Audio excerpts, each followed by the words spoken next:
পবিত্র ঈদুল আজহাকে কেন্দ্র করে জমে উঠতে শুরু করেছে রাজধানী সহ দেশের সব কোরবানির পশুর হাট। হাটগুলো ভরে উঠছে নানা আকারের গরু ছাগলে। কিন্তু এত গরুর মধ্য থেকেও নিজের মনের মতো একটি ভালো গরু কেনা সহজ নয়। কৃত্রিমভাবে মোটাতাজা গরুর ভিড়ে সত্যিকার স্বাস্থ্যবান ও সুস্থ গরু চেনা একটু কঠিন বটে। তবে কিছু বিষয় খেয়াল করলে ভালো গরু চিনে নেওয়া সম্ভব।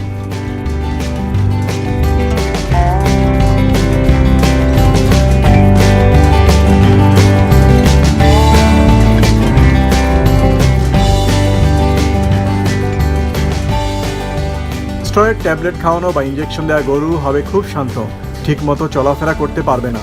পশুর উরুতে অনেক মাংস মনে হবে। অতিরিক্ত হরমোনের কারণে পুরো শরীরে পানি জমে মোটা দেখাবে। আঙ্গুল দিয়ে গরুর শরীরে চাপ দিলে সেখানে দেবে গিয়ে গর্ত হয়ে থাকবে।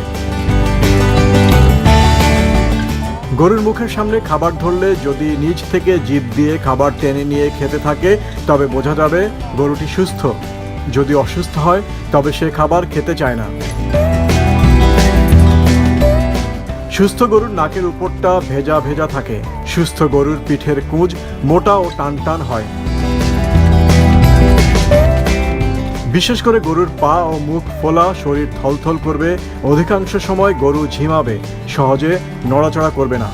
এইসব গরু অসুস্থতার কারণে সবসময় নীরব থাকে, ঠিকমতো চলাফেরা করতে পারে না, খাবারও খেতে চায় না।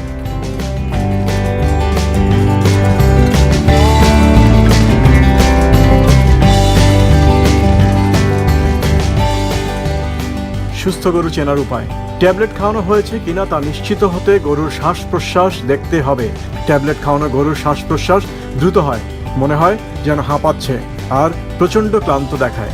পাশাপাশি ট্যাবলেট খাওয়ানো গরুর গায়ে পানি জমার কারণে মাংস অত্যন্ত নরম হয়ে যায়। এই বিষয়ে নিশ্চিত হতে পেছনের রানের মাংস পরীক্ষা করতে হবে। সুস্থ গরুর রানের মাংস থাকবে শক্ত, আর ট্যাবলেট খাওয়ানো গরুর ক্ষেত্রে তা হবে নরম। এই ধরনের গরুর প্রস্রাবের পরিমাণও কমে যায়।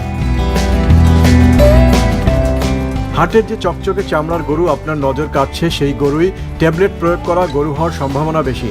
মানুষের শরীরের কোনো অংশ ফুলে গেলে বা পানি জমলে সেই অংশের ত্বক যেমন চকচক করে, ট্যাবলেট খাইয়ে মোটা করা গরুগুলো তেমনি চকচকে হয়। তাই গরুর স্বাভাবিক উস্কো খুস্কো চেহারা, চামড়ার উপর দিয়ে পাঁজরের কয়েকটা হাড় বোঝা যাচ্ছে, এমনটা দেখেই কেনা উচিত। ট্যাবলেট খাওয়ানো গরুর আরেকটি লক্ষণ হলো মুখে অতিরিক্ত লালা বা ফেনা থাকা।